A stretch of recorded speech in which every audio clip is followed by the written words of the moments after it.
Welcome to Pearlmania500, the only podcast where a husband and wife duo celebrate the 5-0 undefeated Philadelphia Eagles. That's right, fly Eagles fly, baby. All we're talking about today are the Philadelphia Eagles and how they are dominating the NFC East right now. This is not a football podcast. What? I'm no, sorry? this is not a football podcast. It's not? No, we're not going to talk about the Eagles wins right now. But then why did I crack open this bottle of Fireball and taking a shot live on air? Because you've been in a weird mood. I just and watched... you're drinking Fireball in the podcast room. Well, the room's full of ants. I know. I'm covered in ants. His room is covered in ants. Yeah, my office is covered in ants. They're crawling up through the radiator. I don't understand. So now he's drinking Fireball and pretending this is a sports podcast with the Kelsey brothers. Listen, okay? If we could get the Kelsey brothers. Yeah. What are you, Taylor Swift? If only I could use the Kelsey brothers for more fame and glory. But anyway, hopefully if you made it through the funny joke part of the intro, this is Pearlmania500, the husband and wife duo podcast where they lore dump on each other in a way that is kind of nice. Consensual.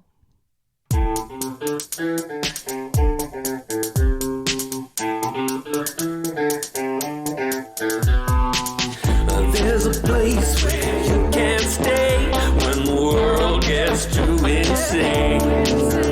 Yeah, when the world gets too inane, tune in to Pearlmania. Brony talks and pony jars and saying a sonic race just.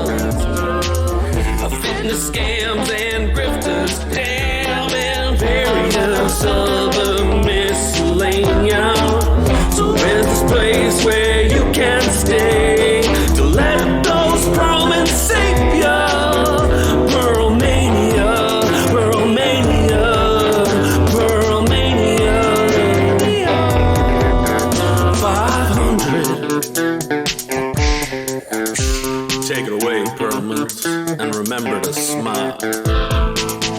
I'm a little messy bottom right now. You really are a lot right now. Yeah, I've only had one shot. Yeah. And they've heard the intro and the theme. And I forgot to hit the air horn.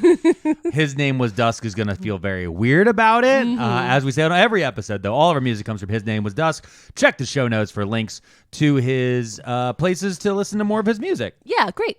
Anyway, Mrs. P. Yes. We a little bit ago said that we were going to do a special stretch goal when we hit 500 Patreons. Yes, I remember this. We hit 500 Patreons. We sure did. It's been a whirlwind time. Yeah, it's been incredibly crazy. We opened up an area for everyone to state what they would like me to read. Yeah, what they want to force you to read. I want to be clear that a bit of spite has played into this. And there's no tastier treat than spite. That's true. It is That's very true. Salty, it's sweet, it's caramely, it's crunchy, it's all the things. Yes. Spite and pettiness are the most delicious of snacks in this household. As are all of these ants. It's one of those things where when you notice one, then you're like, oh my God, there's so many ants. A real problem. That's why you need to drink. I'm drinking heavily. All right. So anyway, we had hundreds of suggestions, and then I went through the suggestions for books to make you read. Yes. And when you read this book, we're going to do a special Mrs. P's Book Club episode where you read the book and then you explain the book to me. And so I went through and I read some good read reviews. I looked at, different websites so I could try to get a vibe on what some of the books were. Yes. Some of the books I knew what they were. And I was going to do a top 3 and then we're going to let everybody vote. And then that's how we're going to pick the book, right? Okay. So what happened was I had to go over 3. We had too many good suggestions. Yeah, you sat down and you came to me with a list of about 17 books. And that was brought down from, like 100. Well over. Yeah. It was a ton of books. And you came to me with 17. And then we agreed of a few things. Number one, it had to be a fictional book. Yep. Well, no, that's not true. There's one that's not. No, we'll get into how that is. Oh, yep. You know what, you're right. Yeah. So that was the number one. And then we discussed a few different things and about what makes the most sense. Is this truly a punishment for me? So I shouldn't be able to read anything that I would enjoy. Yep. A lot of different things. I suggested a that lot you of different should not things find like joy that. in what you're doing. And we got down to a certain point, and finally we agreed that it will be 5 books for the final vote. I do want to bring up one thing. It was suggested that you read Verity. Now, Verity is a book by Colleen Hoover. Yes. And I need to thank everyone that made the suggestion because it is so funny. The issue lies in that Verity is the one and only Colleen Hoover book I have ever read. Yes. It is I read that book. I threw it at a wall. I don't even think I donated it. I think I was like, you know what? Maybe book burnings are right. I'm just kidding, of course. But we can't do that book because I already know how it goes. Yeah. But the suggestion was incredibly funny. Now, someone else did also recommend the Bible. Yeah, that's you can get a book report on that. Yeah, you can. It's called Church Fuckers. Go to it. I like that making you read the Bible. I know, but also it was one of those things that was like, well, where do you even start? I mean, obviously Genesis, but like, do you go chapter by chapter, book by book inside the Bible? We also wanted to go for books that were a little bit meaty. Because there were a couple books that were recommended that were like YA novels and things like that sounded good, but were also quite short. Yeah. So we debated about that. Again, the spite and the pettiness is forcing him to read a book. Yeah, and again, a fiction book, because I do read nonfiction books in the research for this podcast. Yeah. And the hardest part, and y'all really did nail it, because she had me read some of these summaries of some of these books. The hardest part for me is when they're like, you look at a fantasy book especially, and it's like, Zenobia is a heart-wringer. Heart-wringers have been fighting in the Shadow Wars for 37 years, but no, a light child has been born. And I'm like, fucking kill me. And I was like, put it on the list. I'll deep throat. Sounds great. I'll deep throat a He's gun. gonna love this. So these are the top 5 contenders that will be put up on the Patreon for voting. Yes. And so the first book is called Rubicon. It's by J.S. Dews. And it's about an AI robot situation in which, the robots are trying to take over. It seems pretty silly Billy sci-fi. It's got the AI in it. Alex loves to yell about AI. I felt like it would be fun to upset him about AI, and then he'd yell about it. I looked over it, and I was like, all right, the author's name's J.S. Dews, and then I looked into it. I'm like, using initials, that's definitely a lady. And then looked it up, definitely a lady. Yeah. And the book has that kind of weird self-published cover look to it. Yeah. Where the book's doing well, but like they haven't reached that thing where they're going to get an actual graphic designer to do the cover. So I was like, all right, this could have a little bit of trash to it. Yeah, a little bit of camp. I love a little bit of camp. Yeah, so Rubicon looks pretty good. I thought it was going to be about Julius Caesar. Yeah, and I was like, I would never bring you that joy. No. So then the second book is a book called Children of Time. Yep. And it seems to be, again, in the sci-fi arena. It seems to be a future Earth situation. Humanity has left Earth due to many reasons. Basically, we killed it. We killed Earth. Oopsie daisies. And they go to a new Earth. And then they have to come back because the scientists had set up, like, I guess, a regenerative situation where they were going to fix Earth while we were away. Like WALL-E. But plot twist, something else has moved on into Earth and has already taken over. And so it's a human versus whatever this entity is. Yep. And it sounds very funny, very camp, very something I would read and then upset Alex with. And so that was the main reason I thought that would be a good one on there. Now, then the third choice, okay, again, this is where the spitefulness, the pettiness were coming in, and I really appreciated it. I loved it. A lot of people voted. They hit the like button. They also wrote it in. A lot of people suggested that you read Stormfront by Jim Butcher, the first series in the Dresden Files. Yeah, which is a book that His Name Was Dusk has recommended to me for years. Yep. Has loaned to me. Yes. I then jokingly bought it for you to read as a joke. And then I was like, well, this way also I finally get to hear about it. Yep. That way we killed 2 birds, 1 stone. And then the listener said, no, fuck you. Read the book your friend suggested you might like. Yes, and we own the book. It's somewhere in this Oh, I house. have it. I You have have it? it. I have it Okay. on my shelf. 'Cause it was on this. It was over here, yeah. and I was like, it's not here anymore. No, I moved it over there. So 'Cause I if was gonna people start pick reading it. if people pick that one, it's the least. It's literally the least amount of work for me. That's, I mean, making you go to the library is a whole other. But fun that's a reason level to of make it. pleasure. Yeah. Okay. So, Stormfront by Jim Butcher, the first of the Dresden Files, hilarious. I love the bring back the lore of the fact that his name was Dusk suggests this. Okay. The fourth one that's going on there, A Court of Thorn and Roses. Okay. By who is that by? I don't have their name right You don't now. have their name. Okay. So this book, when we were going down the list, this book is just fucking horny. Yeah. This is one of those like dark fantasy, weird horny They're books. fairies. It's a fae story. Okay. Yeah. Yeah. All right. Y'all hear this? Y'all hear what you've been recommending for me? Because a when lot I of looked people liked it. when I looked into that list, I went, this book is going to be horny. Yeah. Mm-hmm. This is a horny book. Yeah.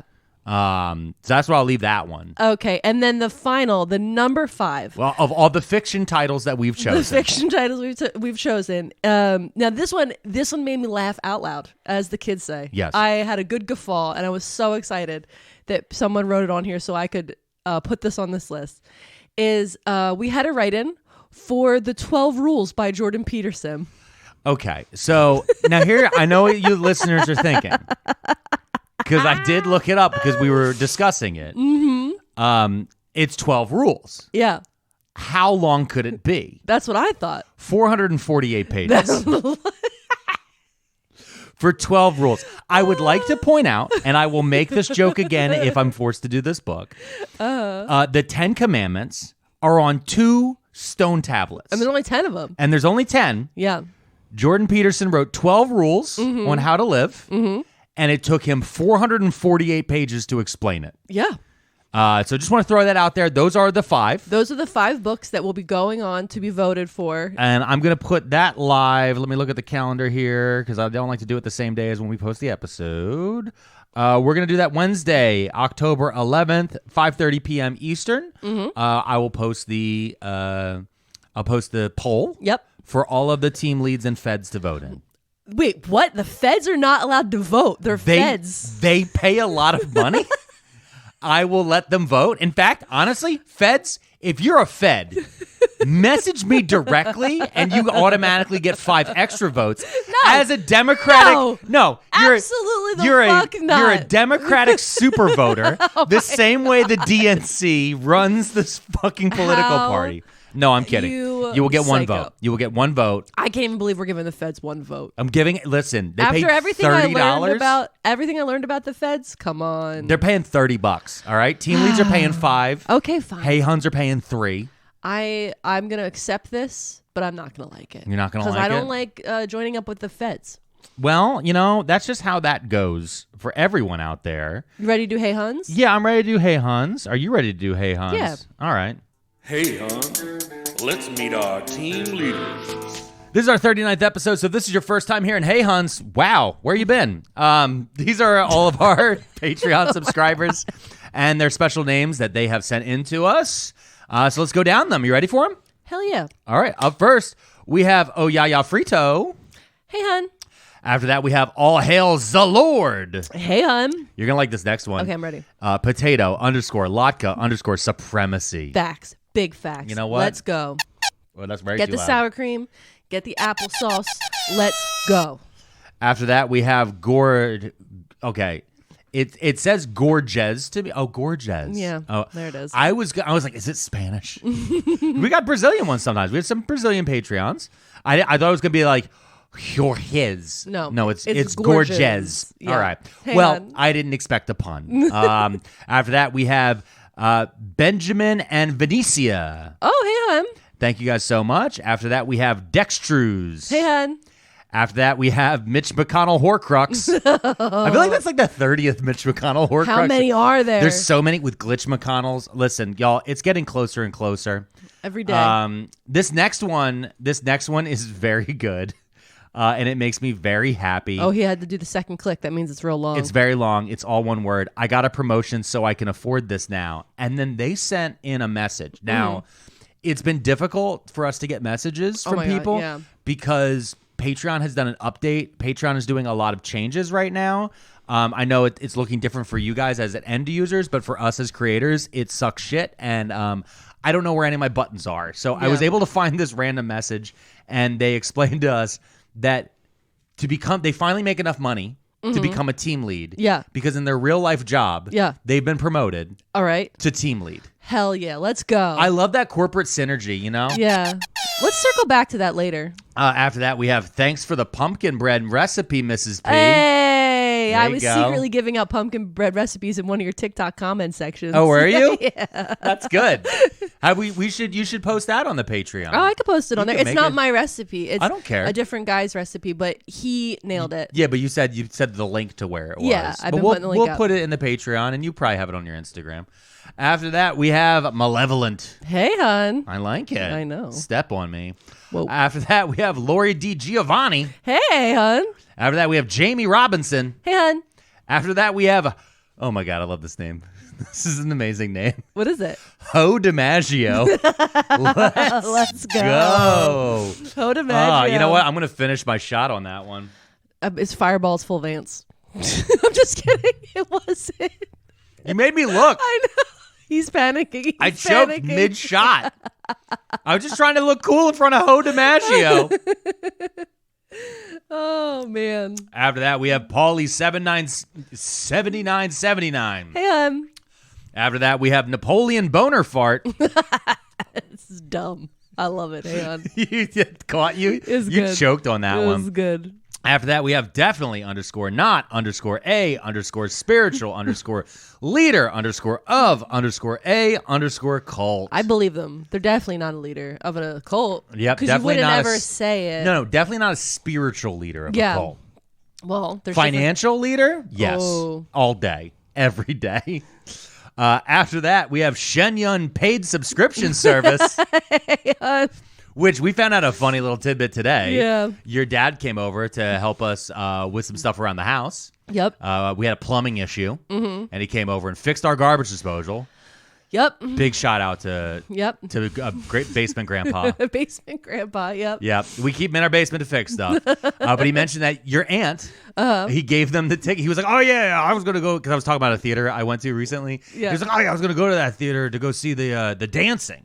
I was like, what type of dancing? He was like, I don't know, the Chinese dancing. I was like, Shenyun. Yeah. He's like, yeah, I know, I sent my sister instead. I was like, and they didn't convince her to join? And then we realized, we're like, oh, I bet she was like, I'm in. And they were like, ma'am, you don't need this. You shouldn't accept the term and conditions immediately. It's like, not even that. I was giggling at the thought of my father at a Shenyun. It's like, when you think High kick, understand. And now they're having fetuses ripped from them? I don't understand. Everyone's a god, apparently.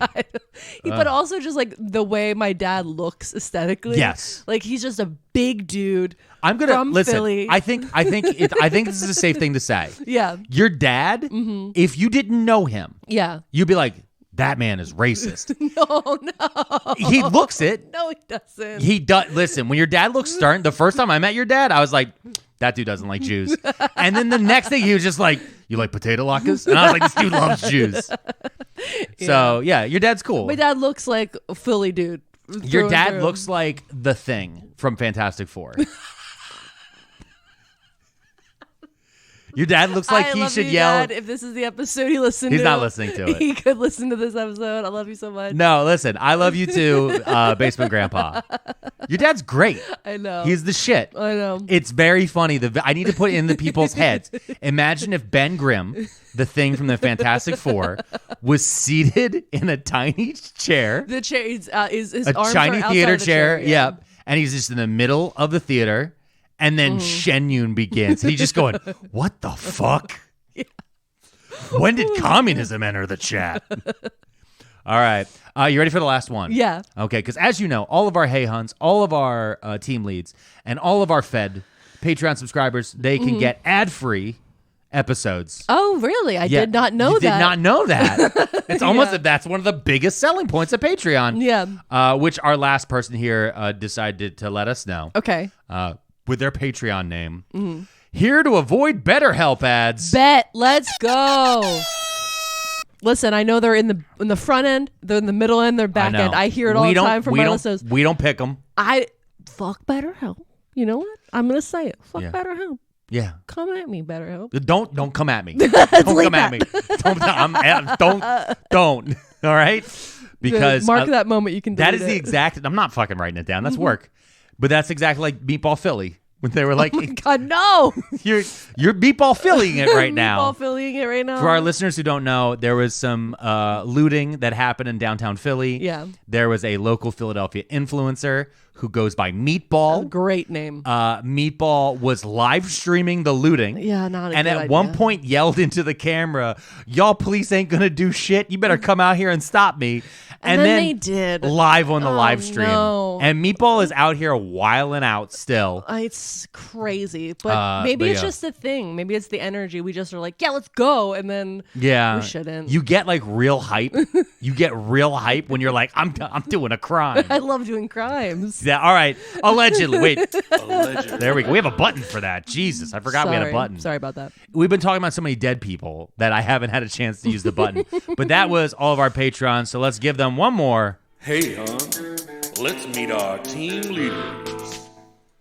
So, Mrs. P, this was actually an extra long intro for us. Yeah. So well, because we had all the book stuff. Yeah, exactly. We wanted to get out all the rules and all those different things. Rules. So, I have a question. Yeah. Am I allowed to hit, before we hit the bumper, am I allowed to hit this no Nazi guarantee button? Because I don't know what the subject is this week. Okay, so it's a gray area, and I think when we get to it, you're going to tell me.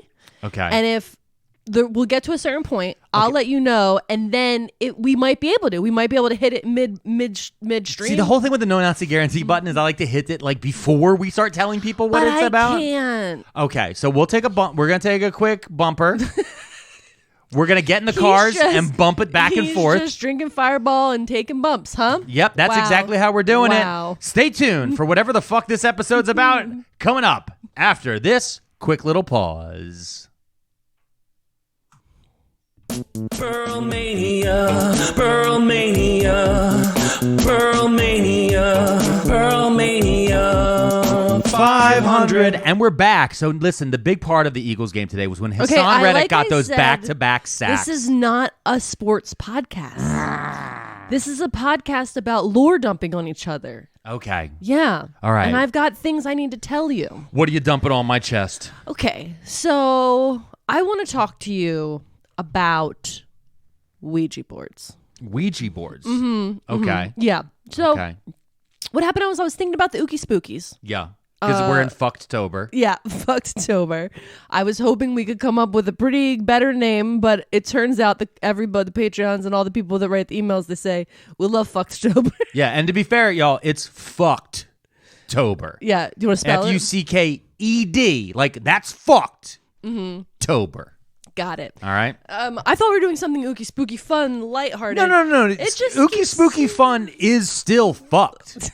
Yeah. Well, that's what I keep learning as I do the research. Well, because you're like, oh, spooky skeletons. Skeletons come from somebody who's fucked because they're probably dead. Got stolen. Yeah. The bones are always getting stolen. Yeah, especially at those haunted houses. So I started doing research about Ouija boards. Because they're a pretty integral part of the ookie spooky systems that exist in this world. From movies to YouTube videos, just like the lore that exists. Yeah. And what I found was really weird. And it was just like, I started looking into it. I was like, I wanted to know what the stats were. Like, what kind of proof do we have? What the stats like, are what are the boards? statistics on, like, how can we prove it works? What do we know? And there wasn't a lot of stats on that stuff. No. There's not a lot of proof, but I did learn a lot, and so I'm going to tell you that stuff. So I have a question for you, because number one, give me your hand. Okay, I have a we're holding confession to hands. make. Yeah. I've never even been in the same room as a Ouija board. Okay. I've never touched a Ouija board. Like, I've seen it in movies. Yeah. I know what they are. Yeah. I know what you're supposed to do. You're supposed to put your hands on the little dial. Yep. And then the ghosts or whatever move it around. Yeah, the right? spirits. The spirits. I know that that's what you're supposed to do. But, like, I've always been like, somebody's pushing it. Mm-hmm. Like somebody's like, oh yeah, does he really like me? And they're like, push it to yes. Mm-hmm. Really fuck with her. See, but I grew up with, I guess, a different experience where like we had a Ouija board, but like it was one of those things like, or no, like I had a neighbor. Her name was Joanna. Okay. Joanna had a Ouija board, and we would play it at her house.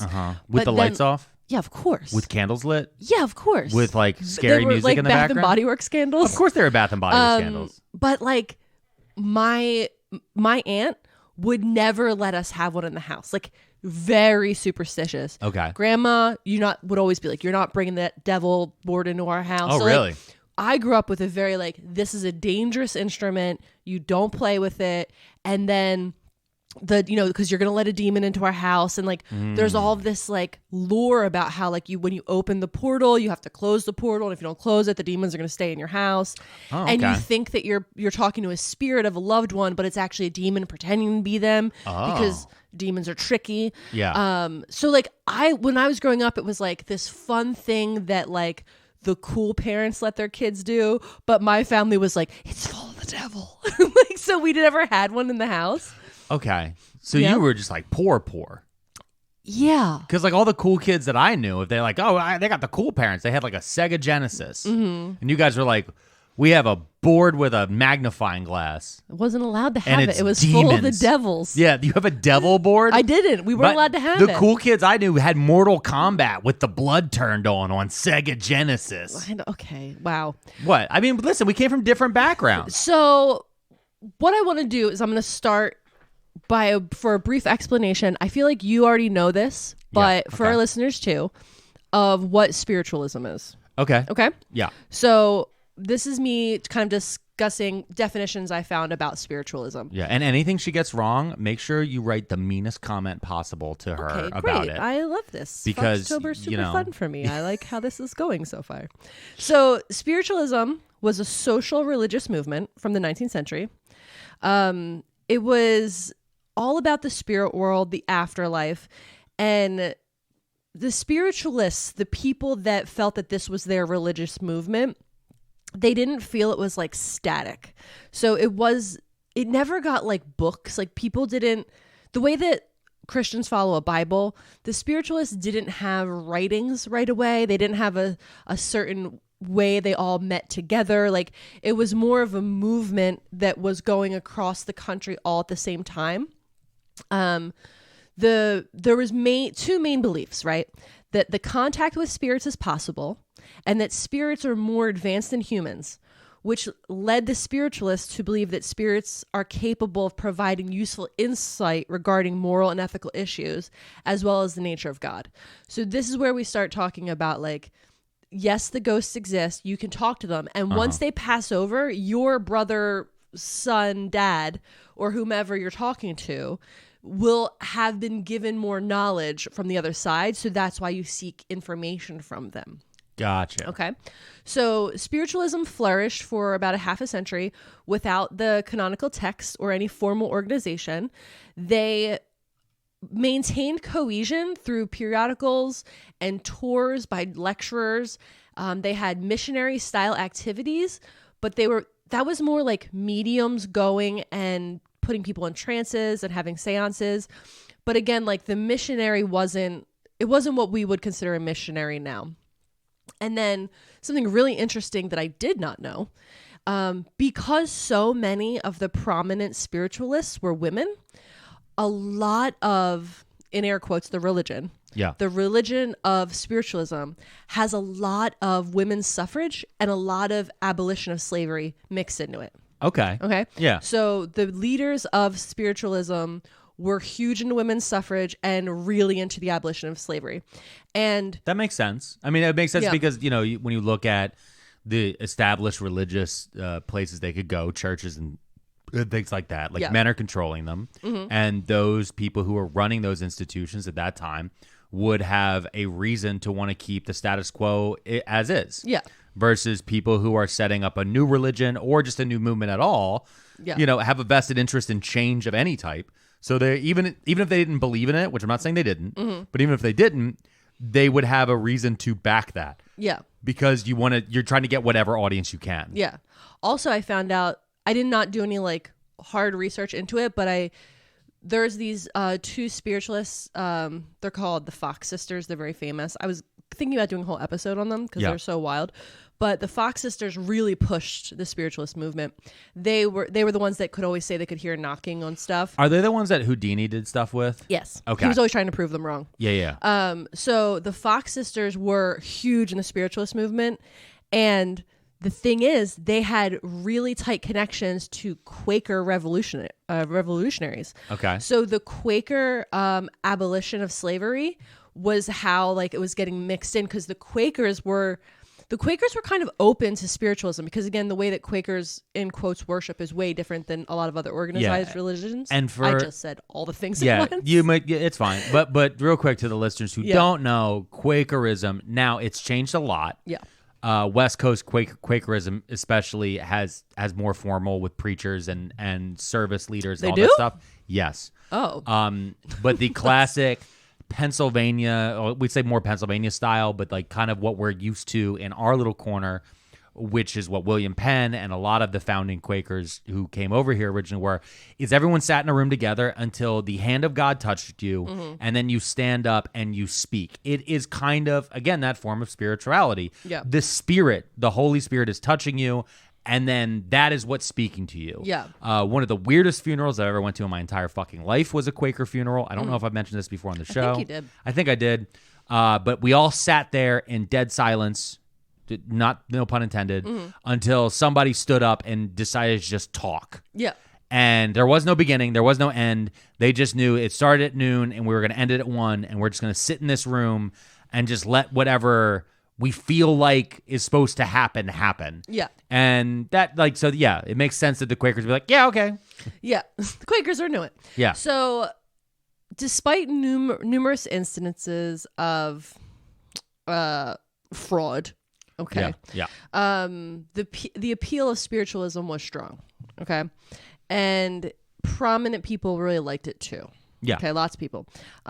It had a big pop, again, because we're in the 19th century, it had a big pop during the American Civil War, because during that time, so many men were going away and not coming back, and they were getting images from the battlefield. People are seeing photography. They had never seen this before. People were grieving in a new way, because women had experienced the loss of war before, but they never knew what it looked like. Yeah. So now images are coming back and they're grieving in this whole new way because they had never known. And there was huge numbers of people dying, right? Yeah. One well-known person who was in this spiritualism was Mary Todd Lincoln. Yes. Who, grieving the loss of her son, organized multiple seances at the White House, which were attended by President Abraham Lincoln. Again, this is more solidifying that spiritualism is a real thing and it's, should be honored, and that these people are, that they're on to something, right?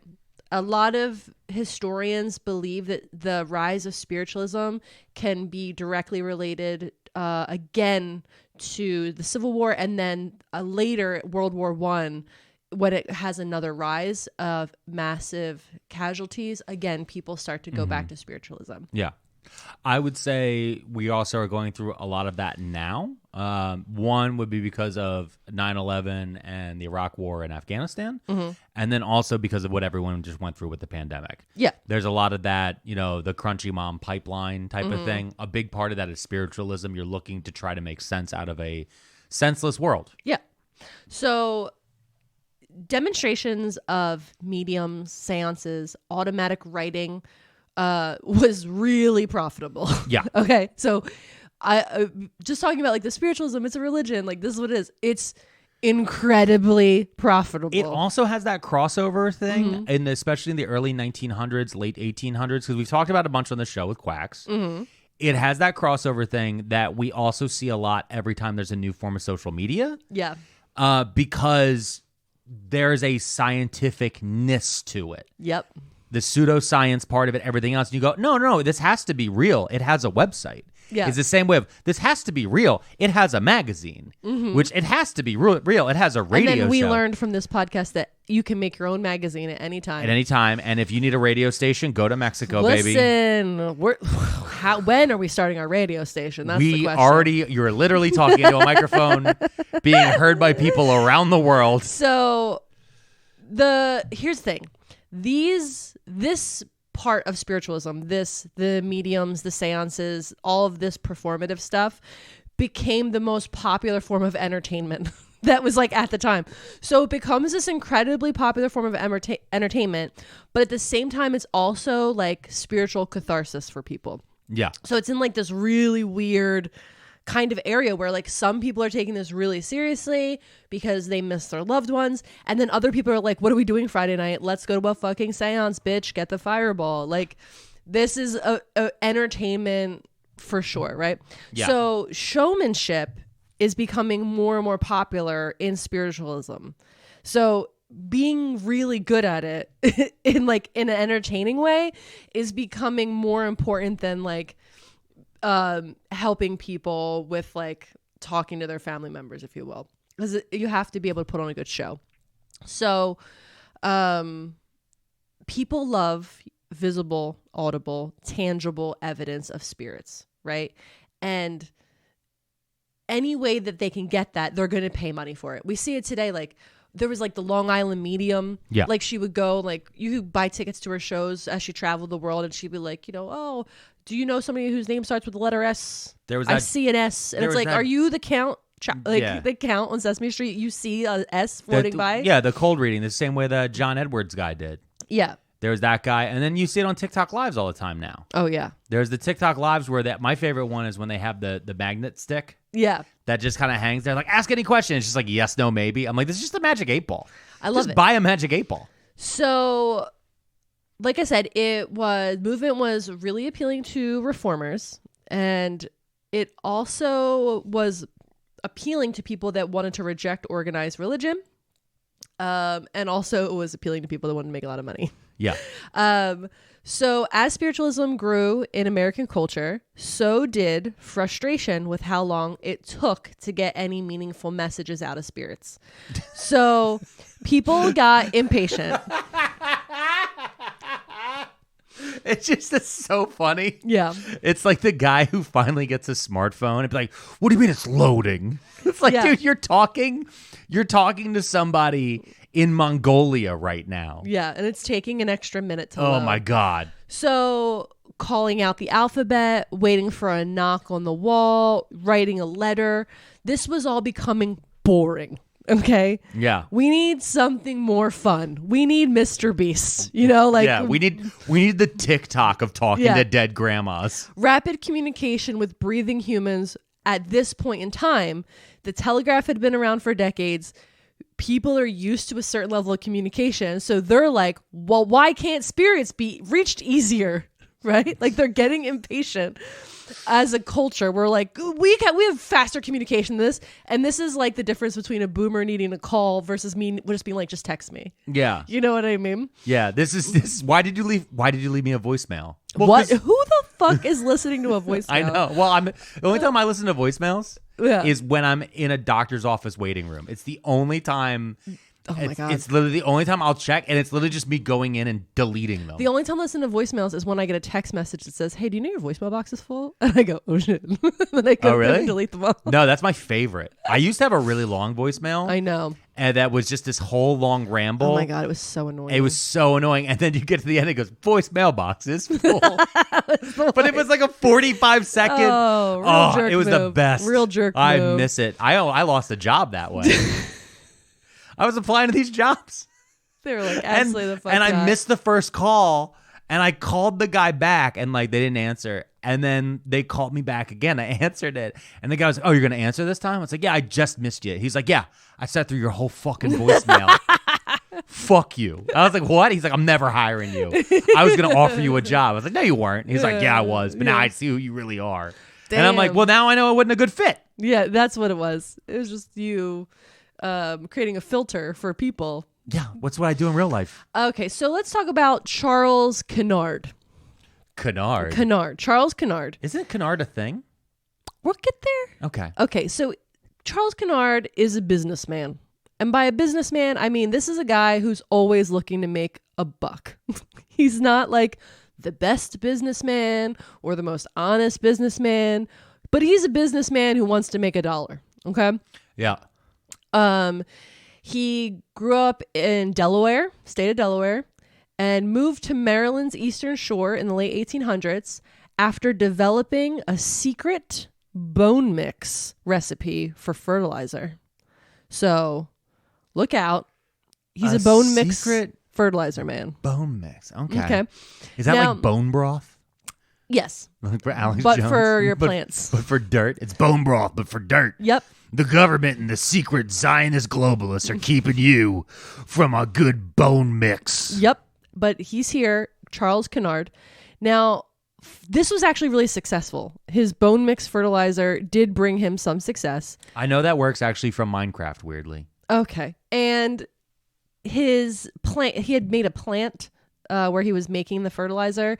The plant went to auction due to a combination of drought, competition, and of course, debt. So we can start to gather what type of businessman Kennard is. He's a man who wants to make money. He's not super successful. He gets a little taste of success here and there. Now, I'm going to introduce another character, a Prussian immigrant named E.C. Reich. Reich? Reich. R-E-I-C-H-E. No, I know what it means. Yeah, Reich. Yeah, no, that's not great. E.C. Reich. He's a Prussian immigrant. Okay. It's the 1800s. Not loving it. Calm down. All right. Now, he had an office in the same building as Kennard, and their offices were right next to each other in this business district in Maryland. Now, Reich was a furniture maker by trade, and I believe when he came to America, he was a furniture maker. Okay. And then he decided that there wasn't enough money in furniture making, so he started making coffins. Okay. And then still furniture. And then he was so good at coffin making, and then I guess he wanted to cut out the middleman. He actually became an undertaker. All right, I thought you were going to say hitman. Okay. Cut out the middleman. I thought you were just going to, we're not making enough sales. Bam. That would be an incredible movie. Yeah.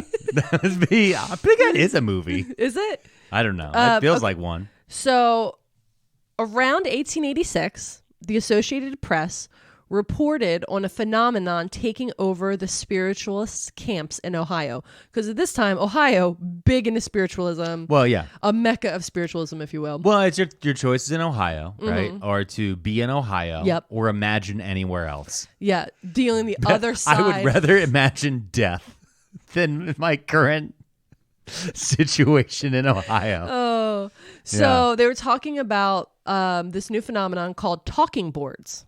Okay. It was, for all intents and purposes, a Ouija board. It had the letters, numbers, a planchette-like device to point towards the letters or numbers. Mm-hmm. And the article, because it was AP Press, was reported in all different newspapers. Yeah. So people all over America were reading it, including Charles Kennard, who was like, wait, now hold on. What do you mean?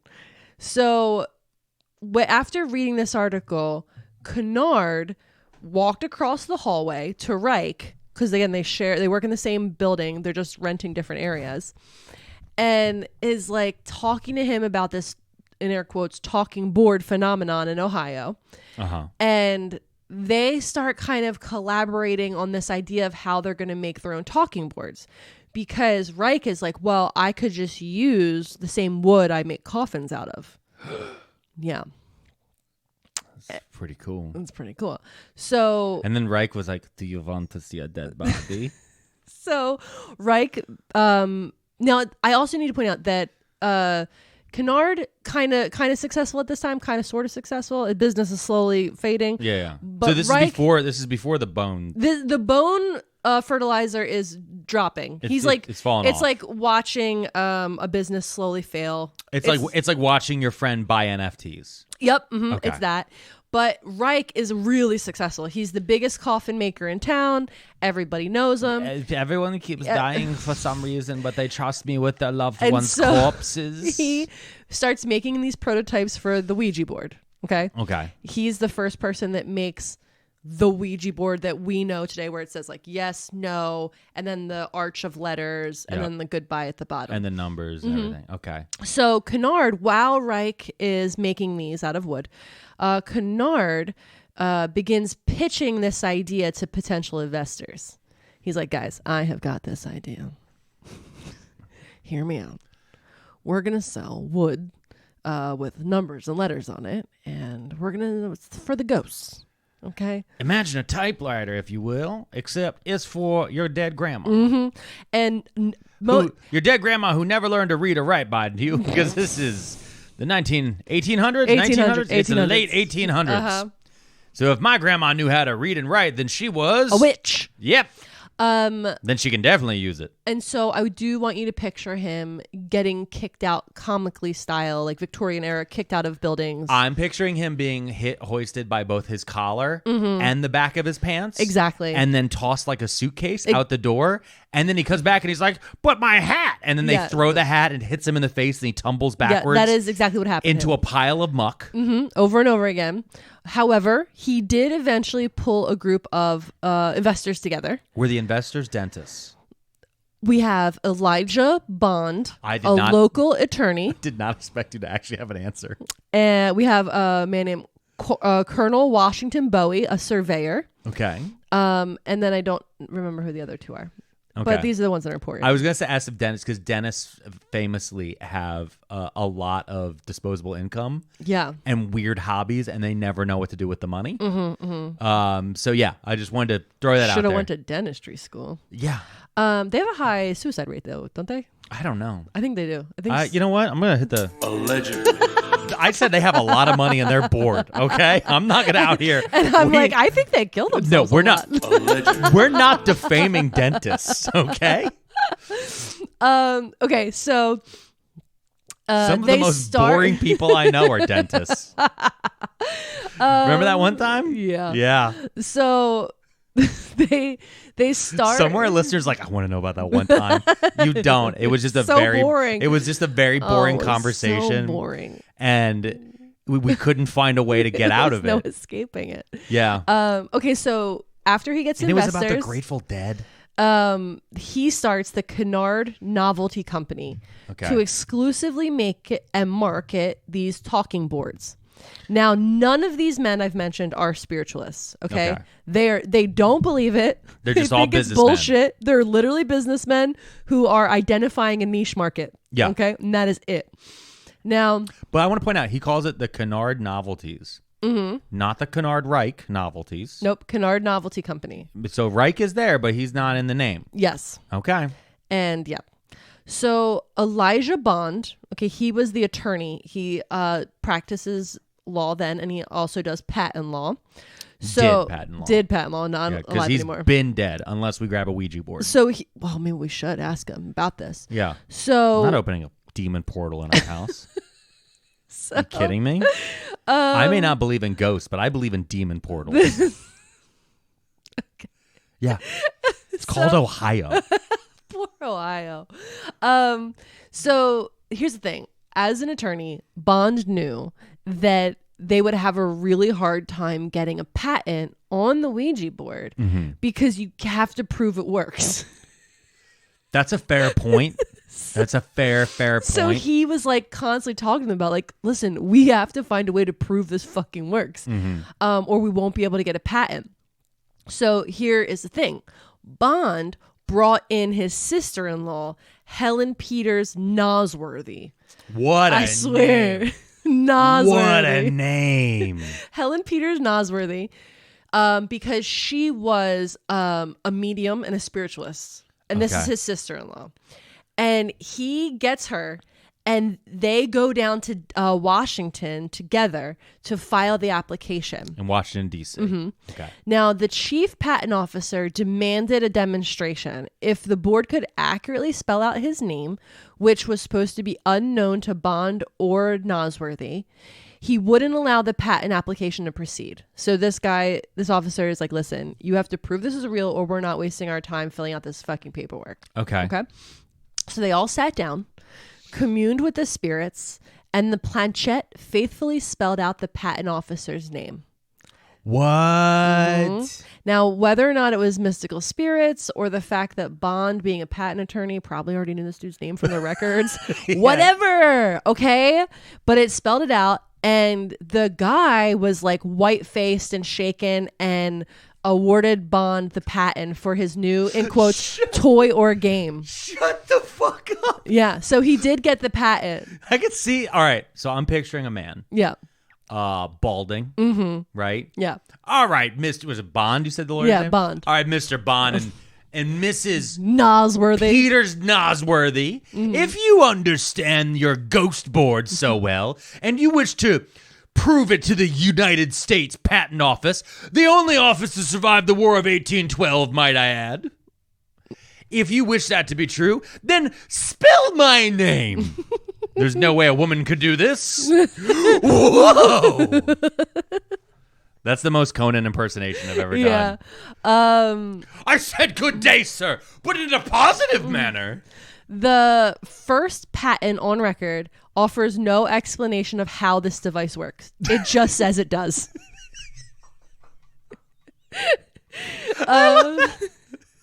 It's like the patent from that movie about the hula hoop where it's just a circle. Yeah. It's just a perfect circle. We don't know how it works. We don't but know what it it does. does. It's a circle. It works. But Kennard used that mystery and ambiguity as part of the marketing. Okay, so like, so many people are looking up patents at the time. Well, listen, it was important. Yeah. So I do want to take a quick little side quest, because I looked up this lady, Helen Peters Nosworthy. Okay. So I was like, what the fuck is this lady about? What a name. Nosworthy. So it has a name that sounds like it should have like an ugly nose attached to it. Yeah. So wait, more like Schnozworthy. I think it would remind me of, was it Nosberry? I don't remember. Oh, like from the Willy Wonka. No. The snozberries taste like no, snozberry. Who's the detective from the YouTube guy? Oh, Knobbleberry. Knobbleberry. From Internet Comment There Etiquette. it is, Knobbleberry. Yeah. So I gotta tell you, the slice of listeners, it's gonna be a thin slice, but the ones are gonna be like, did they just fucking reference Knobbleberry? Is gonna be fucking that little slice. That slice is gonna be. They're gonna be like, holy shit, they should patent this feeling. Just write down that it works. By the way, I'm up to 85 ants I've killed by hand. Murdering ants while I'm one talking. by one. Just squishing them. You've been talking about spiritualism, and I'm sitting here just murdering ants. I'm going to get a Ouija board and ask them how they feel about this. This is by far our weirdest episode. It's fucktober. All right, go ahead. Okay, so this is from her wiki page. Okay. Helen Peters Nosworthy proved convincing enough with Kennard's new talking board to win over a skeptical U.S. Patent Office. She not only gets credit for earning the stamp of legitimacy from our federal government, certifying the board delivered as promised, but also receiving the Ouija name from the board for the board herself. So this is where the lore of the name of Ouija board comes from. Okay. When they were asking her what the board wants to be named, because they had a seance, these businessmen that don't believe in this thing. Yeah. And with her, and they were like, what does the board want to be named? Yeah. And she said it wants to be named Ouija, which she said meant good luck. Okay. In what language? She said it means it in a different realm. Okay. It means good luck. Oh.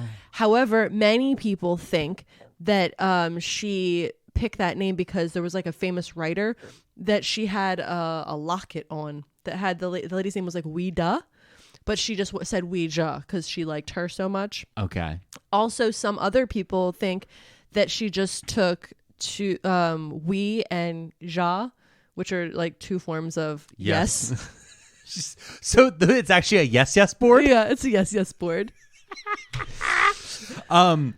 So real quick, because when you look at it, right, the way it's written, Ouija, what if she was speaking to spirits? Okay. And the spirits were trying to tell her of the best invention ever. All right. But she's bad at doing her job. Okay. Right? And they were actually telling her to watch out for Quibi, which is short for quick bites. Yeah. But she was like through phone. She didn't know what phones were. Yeah, she's really confused. She was really confused. She's like, I've heard of Alexander Graham Bell. Wow. But I don't know how I can watch shows. What's a show? With Chrissy Teigen playing a judge. Oh my God. For 12 and a half minutes. I can't. Only in vertical. So Helen Peters was born in 1851. Okay. She was born to an affluent family and was part of Southern society and had many ties to the Confederate Army during the American Civil War. Oh, sorry. Hold on. Boo! Sorry. I should have jumped on that faster. Helen and her siblings would often take buttons from dead soldiers after battles. Okay. Double boo? That's what the so fuck? fucking weird, right?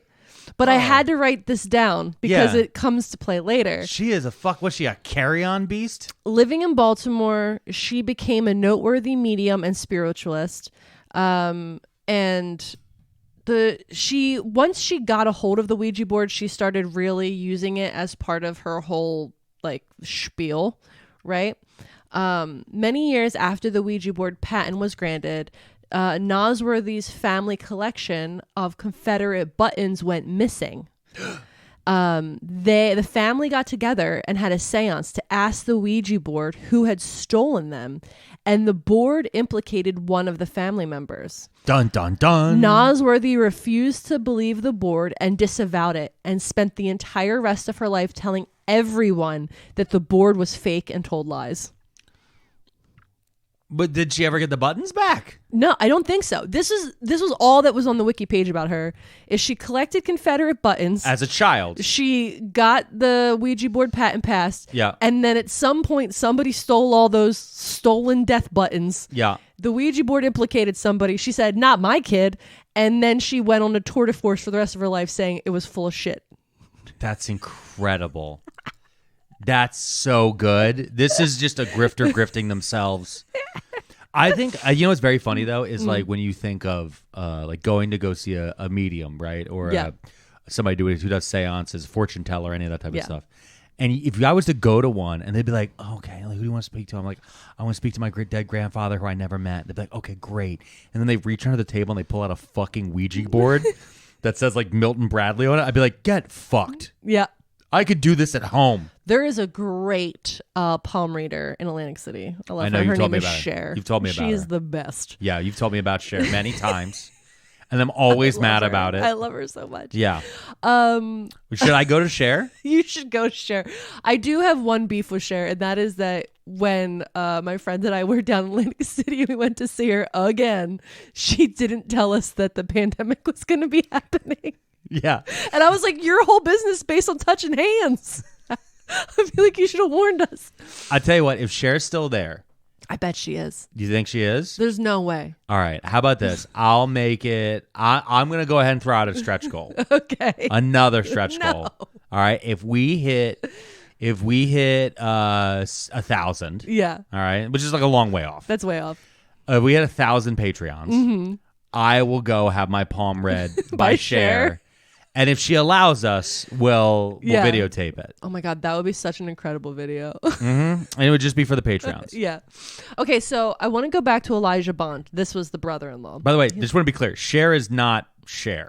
No, her name's just Cher. Her name is Cher. Yeah, she does palm reading on the boardwalk of Atlantic City. Yeah, and it's just this incredible. creepy little shop in the middle love of her. nowhere. It has the feeling of if you turned around, the shop wouldn't be there when you look back. It has that vibe It for has sure. that vibe. Because you sent me a picture of it once. Just like Yeah. you pulled it up on like Google Earth, and I was like, ugh. I'm like, you went in this place with your friend who just survived cancer? And Cher's the first words out of Cher. You told me. You said Cher got in your cancer friend's face, was like, the cancer's over. Live your life. I forgot about that. Yeah. Oh my God. That's the Yeah. only reason why I believe the least bit in Cher. Because regardless, like that needed to be said. Okay, so Elijah Bond, he's the attorney, right? Yeah. So he had invented and patented other items, right? Like they're boring. They're not. Yeah. important to the thing. Patent lawyers. Boo. You better cut that out. No, I'm leaving it in. So he's best remembered for the Ouija board patent, right? Yeah. The thing is, there was a big falling out between him and Kennard. There's no like real description on why they got upset with each other, but they had a falling out. And in 1907, Bond moved to West Virginia, where he established his own company to start selling his own knockoff version of Ouija boards. Okay. I'm going to read that sentence again, but with the name of the company in it. He moved to West Virginia, where he established the Swastika Novelty Company and produced a knockoff of the original Ouija board, which he called the Nirvana board by the Swastika Novelty Company. Okay, so I see why you wouldn't let me hit the button. Mm-hmm. Now, here's the thing. Uh-huh. It's 1907. I know. So he's an anti-Semite. No, I know. There is, because the Nirvana part of it, all the stuff, it's really him ripping off Eastern religion more than anything else. As anyone who has been near a racist libertarian can tell you. Yeah. The swastika, while it was used by the Nazi Party, is not solely the usage of the Nazi Party. It had thousands of years of history as a symbol of good luck in multiple religions across the world, both Eastern and Western, including a lot of Native American kind of religious undertones and things like that, especially in Hinduism and also in Buddhism. Very heavily. Blah, blah, blah, blah, blah. But that being said, him choosing to move to West Virginia to start his swastika board company. I do have a picture of this original his original board that he made. That's a big old swastika at the top. Damn. That is a fucking... The branding was very strong. That is a fucking swastika. Holy shit. Yeah. It's right at the top. Just a big old fat swastika. What's in each corner, though? Yeah. It's like, one looks like a little clown. No, in each corner he has his own little things, right? There's a no, yes, and there's some little things. But I'm saying inside the swastika, it says Nirvana. Yeah, Nirvana. Okay, gotcha. He made the whole thing it's literally his brand's logo. Yeah. That's a logo. That's before they had brands. That's a logo. Mm-hmm. So, this is going to show us kind of where, the vibes are going.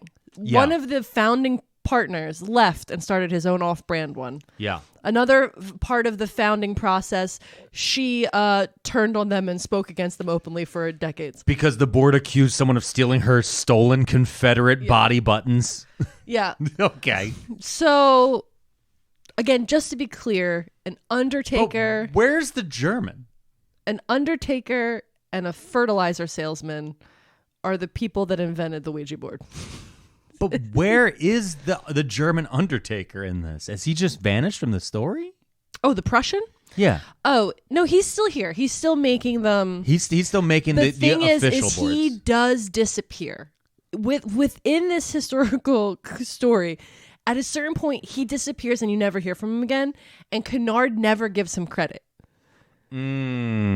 So something happened. So it's like a Bob Kane, Bill Finger situation. I don't know what that That's means. the inventors of Batman. Okay. Yeah. Yes, then. For some reason, somehow, Kennard pushes out the Prussian completely and wipes him from the history of Ouija. But to be clear... You could ask the Ouija board who invented you, and he'd be like, a Prussian undertaker. In 1892, the Kennard Novelty Company went from one factory in Baltimore to two in Baltimore, two in New York, two in Chicago, and one in London. That's a very big expansion. 2,000 Ouija boards were being sold a week. Damn, dude, he blew up faster than like a Prix de Manger. Yeah. So I'm going to ignore that. What? And to how I pronounced it? Pret-a-manger? I just feel like one day there weren't any, and then there was one on every corner, and then they all went under. Yeah. So, William Fold. That joke won't make sense to anyone in Ohio. They've never seen a good cafe. Oh, my God. I've been drinking. I'm happy. I'm having a great time. The next guy I want to talk about, his name is William Fuld. F-U-L-D. Oh, you really Fuld. Really leaned into that F-U. Fuld. He was working as a customs inspector in his hometown of Baltimore. Okay. He also worked as a varnisher for furniture. That varnishing job led him to his job as foreman at the Kennard Company, where he did all the varnishing of the Ouija boards and oversaw it, right? So he started out as a varnisher, then became the foreman, and eventually became like a middle manager and also bought stock in the company. So he started investing back into the company heavily. Gotcha. Spoiler alert, he eventually gains complete control of the business. Really? Yeah. Just slowly. And he's a Baltimore customs guy? Yeah. This is season 2 of The Wire. He's a guy working down at the docks in Baltimore and he's talking to ghosts. This is season 2 of The Wire. All right. Now, I could not find any reasoning. No, there's no explanation. And anytime you try to find it, it's like the reasons are unknown. Kennard was removed from his company in 1891. There's no explanation anywhere as to why he was removed from his company, but he was. So Kennard Novelties. Yeah. Which was Kennard and Reich. Yeah. Reich is boxed out. He's out. Because his name's never even in the fucking company title. No. And then slowly Kennard himself is boxed out. Yeah. If only they had a board that could have told them this future. Okay. In 1892, so 1 year later, Fuld had taken over as a supervisor of the company and changed the name to the Ouija Novelty Company. Okay. And moved it to a new location. So he moved to a new warehouse. William Fuld filed for his first talking board patent the same year. So he filed for a separate patent so that he would own it outright. Okay. Under the direction of Fuld, the company increased production of the Ouija boards to meet the there's an incredible demand. And they ended up doing bigger numbers than ever. He was actually really successful. Mm-hmm. Wait, what? You want to take a little break? Yeah, I was just pointing. I was just giving you I was trying to give you the silent signal. We should take a break whenever. I don't have that. Okay. I don't have that subtlety. Okay, I can clearly tell. 39th episode is kind of weird. Yeah. All right. Whatever. Do you want to take a break? Let's take a little break. Okay, we'll take a break, and when we come right back, you're going to tell us more about William Fuld. Yep. The Ouija boards. Yep. And other information. I don't know. Sure. All right.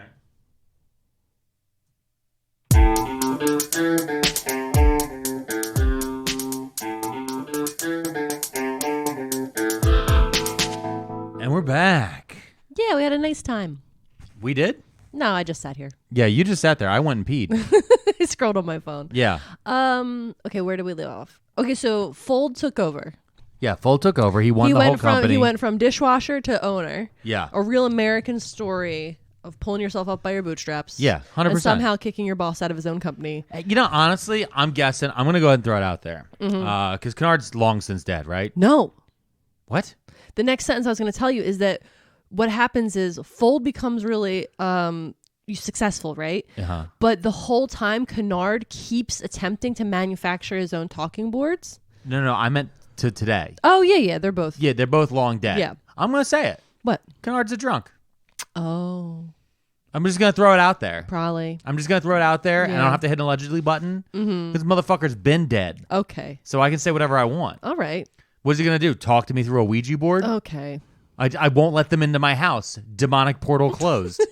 So Kennard's trying desperately So Kennard, like every 6 months, tries to start a new company and make his own Ouija boards.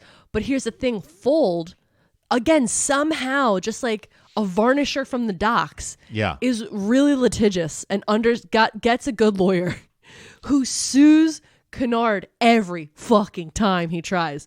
So like Fuld makes it a passion project that every time Kennard tries to go start this again, he crushes him. Wow. Like an oil baron. That's amazing. Meanwhile, Bonds one stayed over. Doesn't Just like care. Just making my swastika boards, boss. Like, and actually if you look up the history, there is like at least 20 different companies that were running at one time. Ouija was the most successful one. Okay. But there was a bunch of companies making their own spirit boards. Yeah. And which is, again, funny because there's like, if there's 20 companies making knockoff versions of the Ouija board, Then you're definitely not enforcing your own patent. except against Kennard. Kennard must have like hit on this dude's wife or I have something. no That's it. I mean, idea. I'm dead serious. Like he had to have done something fucked up for this guy to go that crazy. So hard. So the other thing is that Fold brought in his brother Isaac into Okay. the business together. So they when he took over, he brought in his brother and they were running the company together. They also manufactured pool tables and billiard accessories. I think that was his brother's thing. Okay. But so they brought both of the manufacturing parts Did together. they also sell paintings of dogs playing poker? Because so far you're just describing.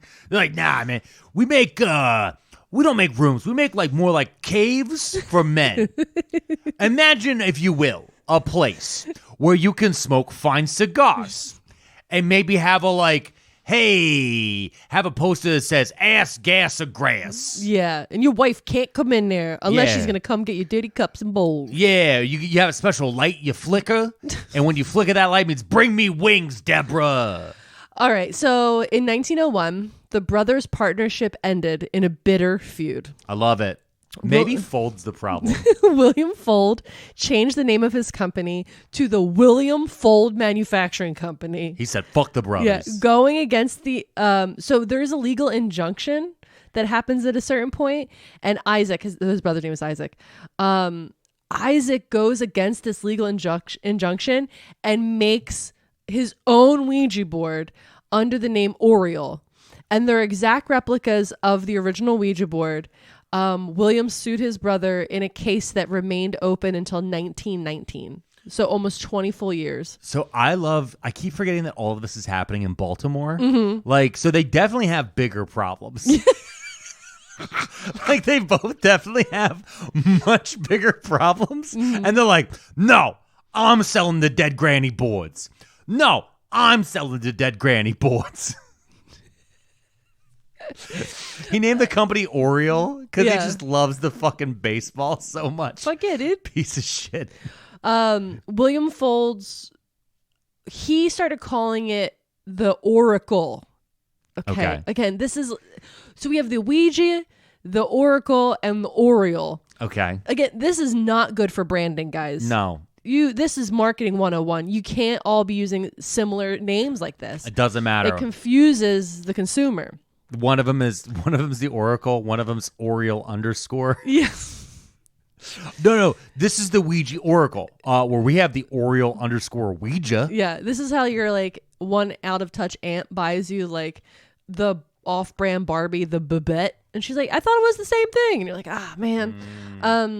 So he was once he starts calling it the Oracle and adding his little flair to the Ouija. Once the company is in his name, he becomes, again, even more litigious.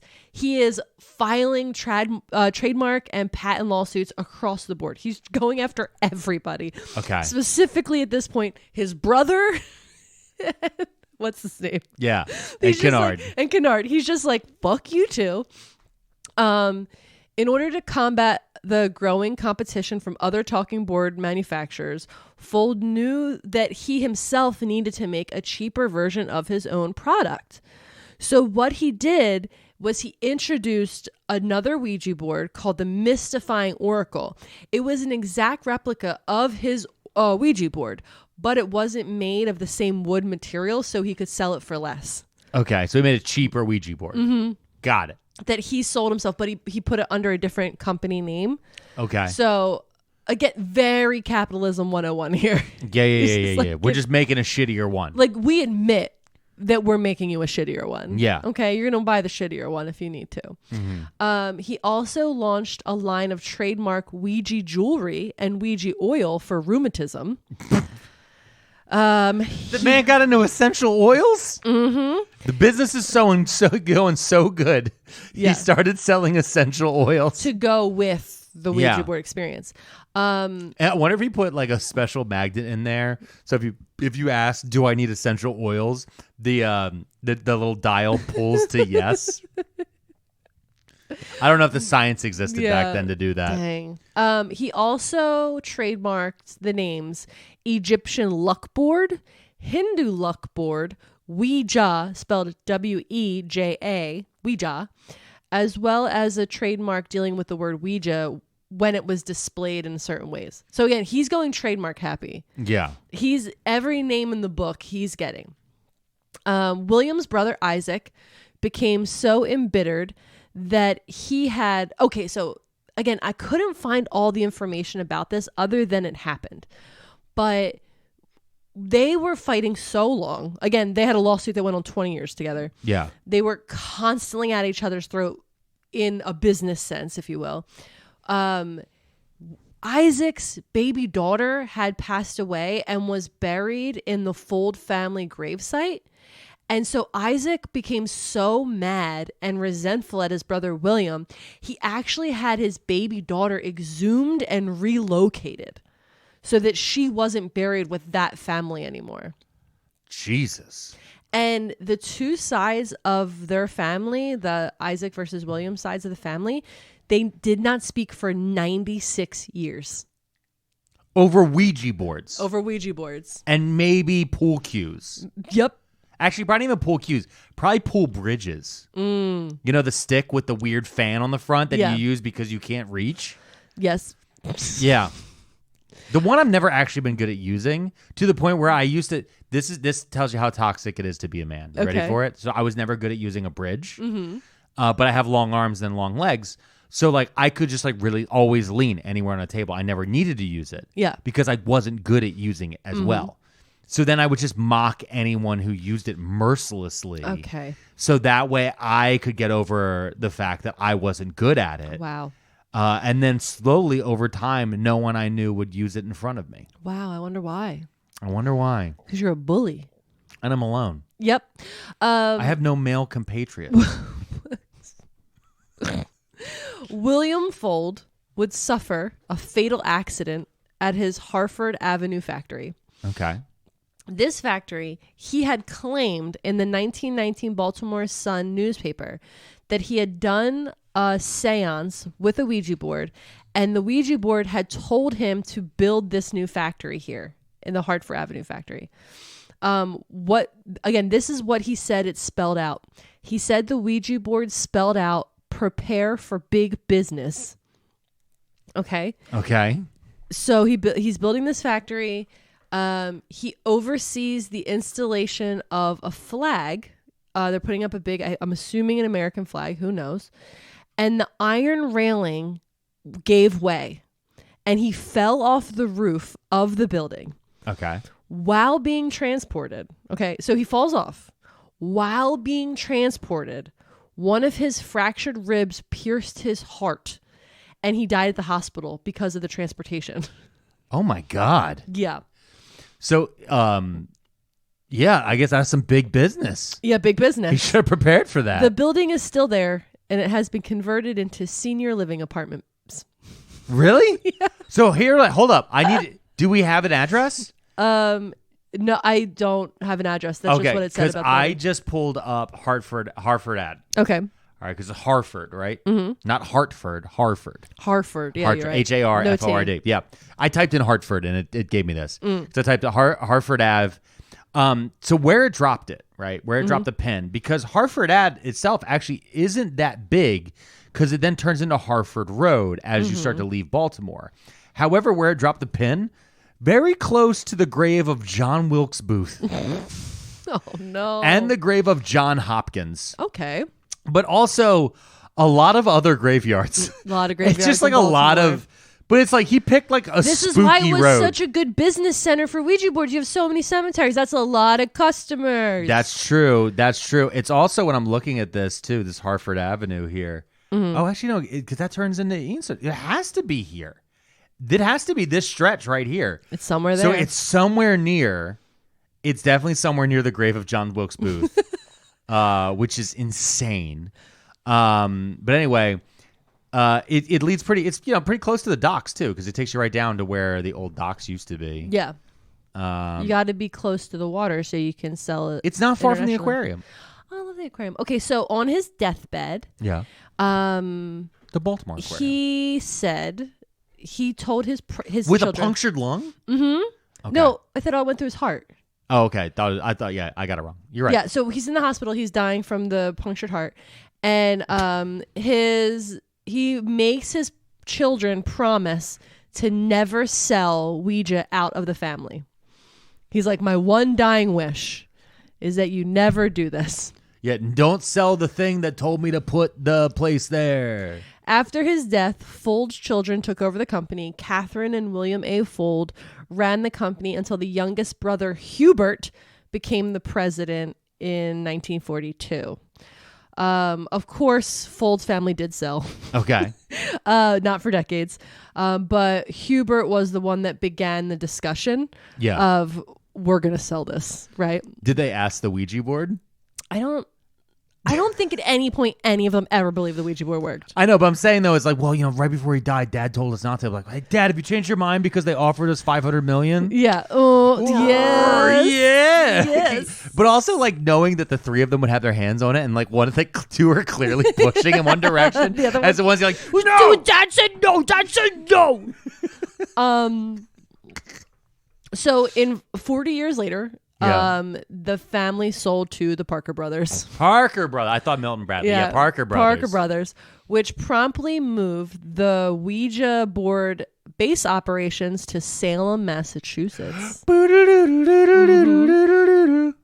Yeah, and we just sold 2 million boards after the acquisition. Of course. Yeah.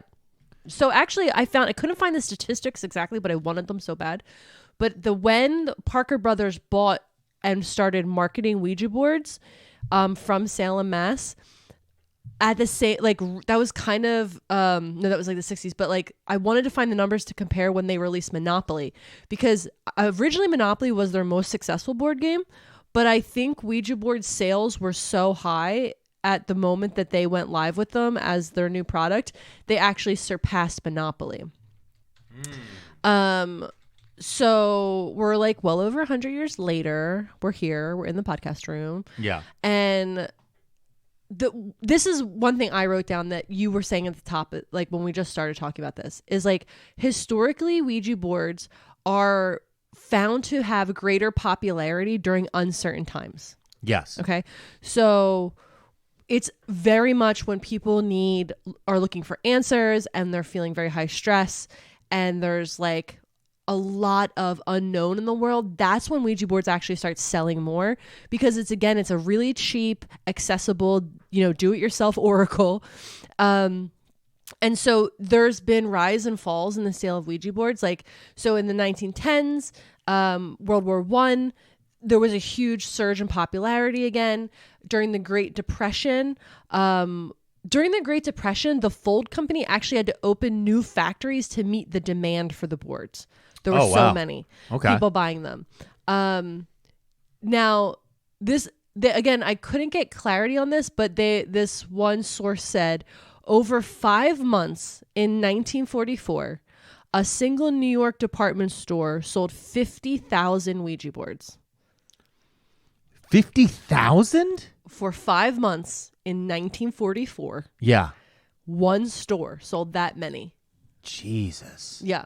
Again, and we thinking about what's happening in 1944. Yeah. With the war and everything. We would, stressed people. After in 1967, so that was like pre Parker Brothers.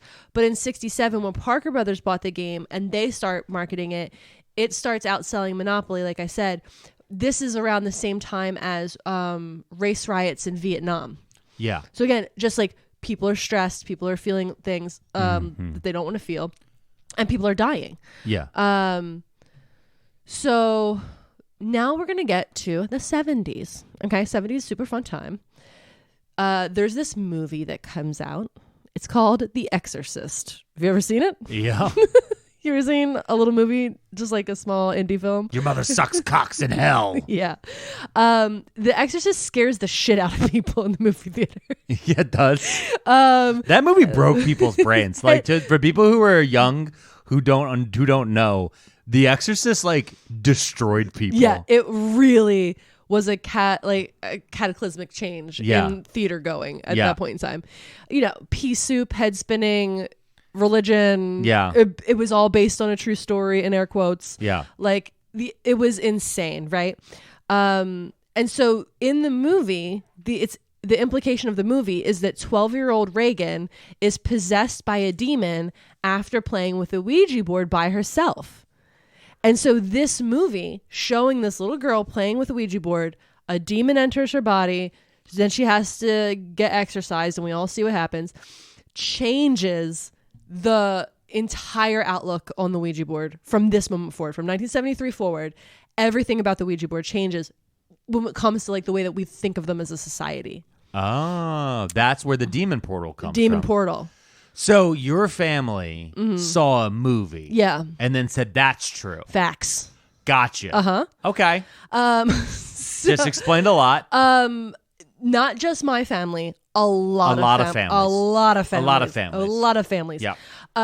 Especially because in The Exorcist is a priest. And so it's this, religious Catholic Church energy vibes. Yep. And so, Did the Catholic Church sign off on The Exorcist because of exorcisms and it's like a priest being powerful? I feel like they probably did. I feel like it's like the way the military signs off on the Top Gun movies. You know what I mean? Because they're those abs will get people to sign up. Yeah. And they did. Yeah. Those priestly abs. So from before this point, even when we're selling millions of these Ouija boards, it's because of spiritualism. It's because we're connecting with spirits. It's this belief that we want to talk to our loved ones, and it's safe, it's fun, anybody can do it. It's really simple, easy fun. Yeah. And then from this moment forward, their whole image has changed. They've turned heel. This is a big face turn for the Ouija board. Yeah. And it's a thing that lets demons into your house. And they have never come back from this. Really? They've never come back from this. It is marketed in many different ways now as a fun toy and silly toy. But this affected so many people and pop culture in such a way that the Ouija board itself to this day is still just considered a safety hazard to have in your house. But they still sell a fuck ton of them. No, I know. Well, I mean, I just pulled them up because you mentioned Parker Brothers. Parker Brothers was bought by Hasbro. Yep. I think Parker Brothers was bought by somebody else who then was bought by Hasbro, but I don't remember. But I pulled it up because I pulled it up on Amazon, and just like in the past, when you type in Ouija board onto Amazon, you get the actual one. There's also the Hasbro Gaming Stranger Things Ouija board. What? There's also a couple other, different versions of the Ouija board. They show it in the mystifying Oracle. That was his branding. Yeah, that's the mystifying Oracle Ouija. It says right there. Not Ouija. I know, I pronounce it wrong. No. You're right. It's Ouija. It's Ouija? Yeah. I say Ouija. I know. Okay, I know. That's what I'm saying. Is we all... most people, I feel say Ouija board. Yeah, say Ouija board, right? Yeah, but it says Ouija. All right. But then when you scroll down, related to this items, there's just so many knockoffs of that board, and a lot of them are wood. Yeah. Hey, here's a pendulum dowsing divination board with amethyst set metaphysical messaging. Large classic wooden spirit board, talking board. This one over here is just another wooden spirit board. Spirit board game for ghost hunting. Spirit board game handmade talking spirit board. I mean, you just go through as you're just clicking through all these different ones, and it still is in the board game section. This one's an Alto Tarot cloth Ouija board. It's a cloth one. A cloth one? How would that even work? I think you just lay it out. Ooh, do you think Nightmare's gonna pop up? You never played that game. Okay, listen.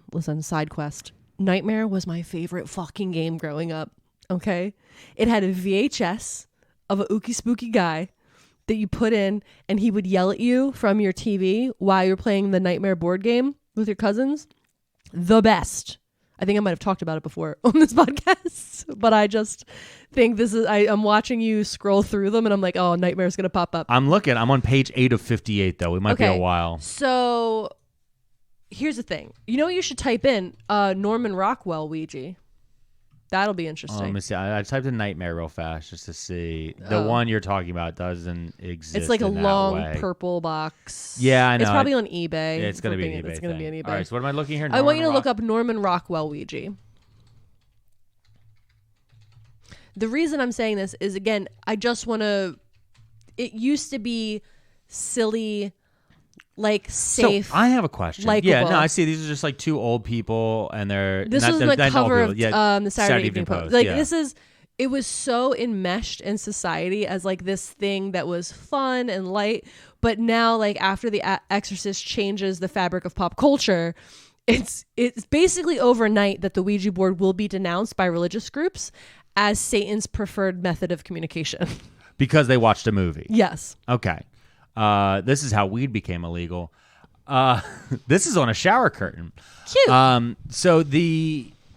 I have a question. Yeah, okay. Because I always heard this story about the patent, but I heard that the Ouija board was originally marketed as a way for people to reach their subconscious. Oh.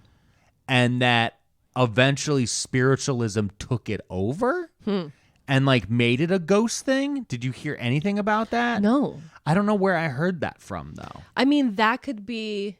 Could that be like precursor. the talking board in general? Yeah, the talking board in Ohio that they had read about it in the AP press. But yeah, I didn't go into that because it was so vague, what they were talking about in that article, that I was like, I don't know how to figure out who or where they're getting this information from. So, he's looking it up. You keep going. Okay. Going a little bit closer to now, 2001. New Mexico, Ouija boards were being burned in bonfires by religious people, along with copies of Harry Potter and Disney's Snow White. Who was burning it? Christian religious groups. They're burning Ouija boards and what? Harry Potter. Oh, okay, but now they think J.K. Rowling's great because she's a TERF. Yeah. Okay. So here's the thing. Christian and other religious groups still to this day are really wary of the board. They have found cited scripture denouncing communication with spirits and other mediums. And when you go to Catholic.com, they call the Ouija board far from harmless, in quotes.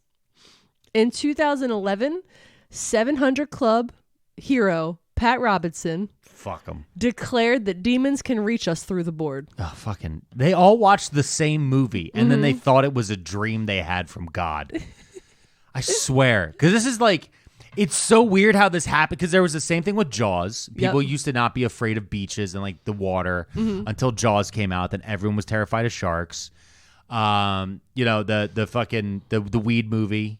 Reefer Madness. Oh, okay. Nobody gave a shit about weed, and then they released Reefer Madness, and they were like, "Oh my God, it's going to do this to people." Birth of a Nation made the Klan look cool in the 1900s. Yikes. With Woodrow Wilson and J. Edgar, all this different stuff. It's just amazing to me that certain movies can come out, and then that just is reality now. Well, I recently saw the Barbie movie, and that changed my reality. Well, yeah, it's true. Now you're a pregnant mom wondering what to do in this world. I'm Midge. Yeah. Just Midge. Just wandering around, wondering what's going on. Yeah. And I'm over to the side just being like, what about horses? Yeah. You're like... You did make a good point, though, when I shared that one White House picture, which I shared on my Instagram. When I kept showing it to you, you kept being like, why are there so many horses? And you're like, is the White House the Mojo Dojo Casa? It's the original. And it's because there are all these pictures of like Theodore Roosevelt, and there are fucking horses everywhere in the White House. He was a Mojo Dojo Casa House kind of guy. He totally was, but once you pointed it out, I could not see it. I'm like, everywhere I turned in the White House, just another fucking horse. So the Barbie movie changed the cultural zeitgeist yet again. That's true. So Parker Brothers sold to Hasbro. Yep. All right. And Hasbro still sells hundreds of thousands of the Ouija boards. Yeah, they just did a Stranger Things version of it. They try to tie it into different intellectual properties all the time. Exactly. So right now, where the Ouija board stands, as I was going to say, is like hyper capitalism. Yeah. Is like it went from being like a very spiritual, then slightly spooky, to incredibly dangerous, and now just like generally market branded like Americana, like the M&M's version, the Friends TV show version, the Stranger Things version. The Stranger Things version. So like when you go to like a game store now, there's always like 6 different versions of Clue. There's 6 different versions of Ouija based on like all different the 97 versions of copyrightable Monopoly. materials. Yeah. Yeah. So now it's within that thing. So I think that took away a lot of any interesting power that you thought it had. I think the other thing too is like, I feel like you can't buy anything like that could open a demon portal from Target. Yeah. Like that's, I mean, I know that there's people out there who believe you can because they went really crazy this summer over like fucking bathing suit, but like it's Target, you know, or like Toys R Us back in the day. Like there isn't an aisle where you can buy a fucking board game. Yeah. Because that's what it is. And it's not, if it was the old 1890s version, right? Yeah. Where it's handcrafted, varnished, wood with a weird medallion. Made in a part of Baltimore that's dripping in cemeteries. Near the, if it's made near the grave of the murderer of a president. Yeah. Spooky ooky. That gives it some power. But when it's on card stock and it's being sold next to Cards Against Humanity, or that exploding kitten fart game. Okay, I don't know what that is. Remember Exploding Kittens? Oh, right. Okay. Yeah.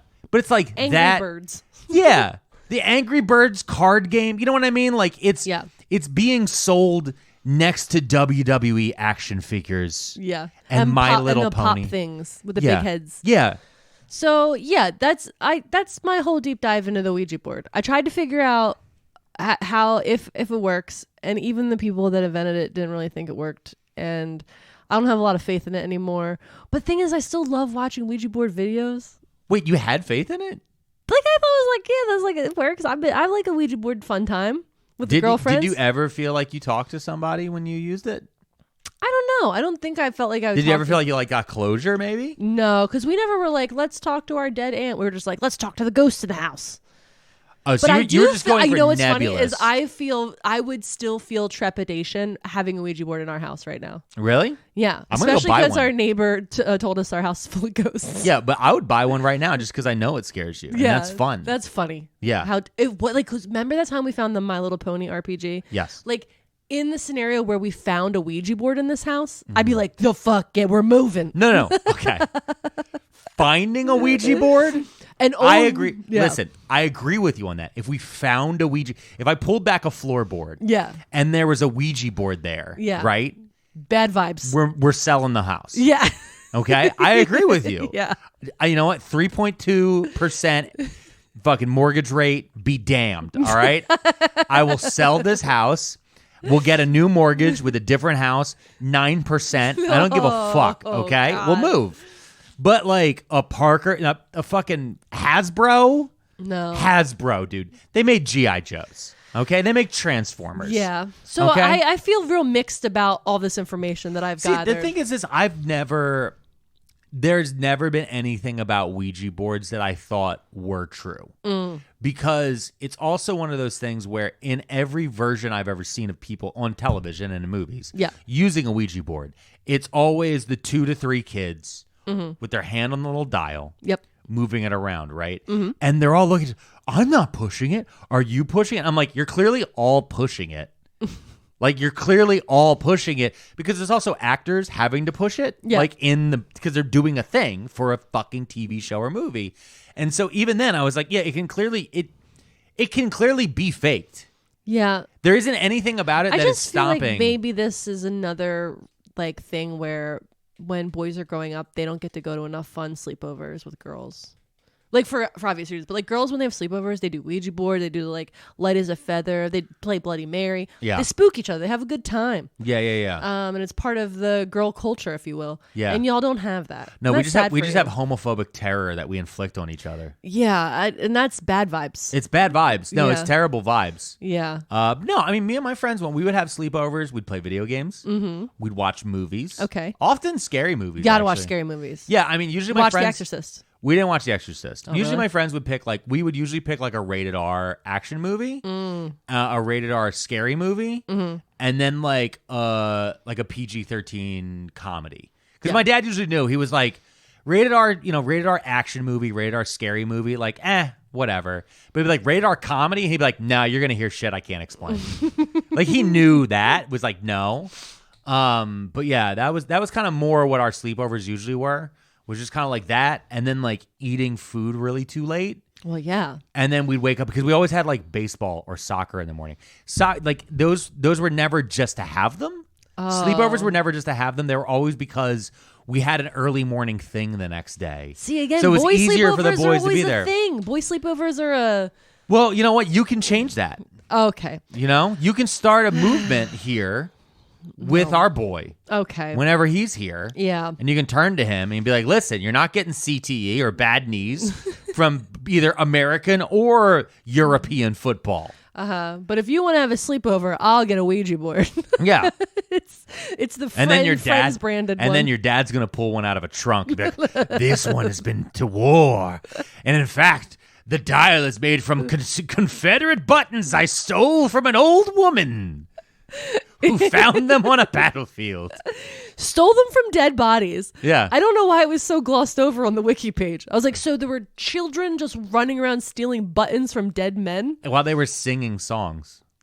Terrifying. That's scarier than They'd be Ouija like, board. London Bridge is falling down, falling. Why do they have British accents? Look, Mommy, I found me a brass button. Well, I found me a copper button. They're in the South. They're not British. All children sound British. When they're haunted. All haunted children are British. All haunted children are in long white gowns. Yeah. And British. I think that more ghosts need to be of the times. Like, I want to see a Philly ghost. Like a ghost that is wearing Cookie Monster PJ pants and Adidas slides. And he's just like, yo, not for nothing. You gotta help me reach the other side. Yo, my unresolved trauma is at a fucking family court. How'd I die? Perks, but listen, can I get $10? And just like, this ghost won't leave me alone. You hand him $10 and a portal opens behind him. I'm free now, free. Anyway, I feel like that's the end of all my research, and I think it might be the end of this episode. I think it might be the end of this podcast. Honestly, it was a fun episode. We're recording it super late. Yeah, it's been a weird day. It's been a long, weird day. You're drunk on Fireball. I'm not even that drunk. I had two There's shots ants of Fireball everywhere. I've killed most of them. Yeah. 87. Our house is haunted by ghost ants at this point in time. I've killed a ton of ants by hand. I've drank 1 Miller Lite, and I had 2 shots of Fireball. So that was it. Okay, great. I guess that's my last words. Your last words. Y'all, happy Fucktober. Yeah. Thank you guys so much for listening to the podcast. Thank you to all of our Patreons for continuing to support us. And thank you for everybody who's been enjoying and who is going to be voting in the poll on October 11th at 5:30 p.m. We will get that set up shortly. We are so excited to continue on our fun journey with you. This has been episode 39. Whoop, whoop. Ouija boards, the demon portals that you can buy at Target. Yep. Thank you. We did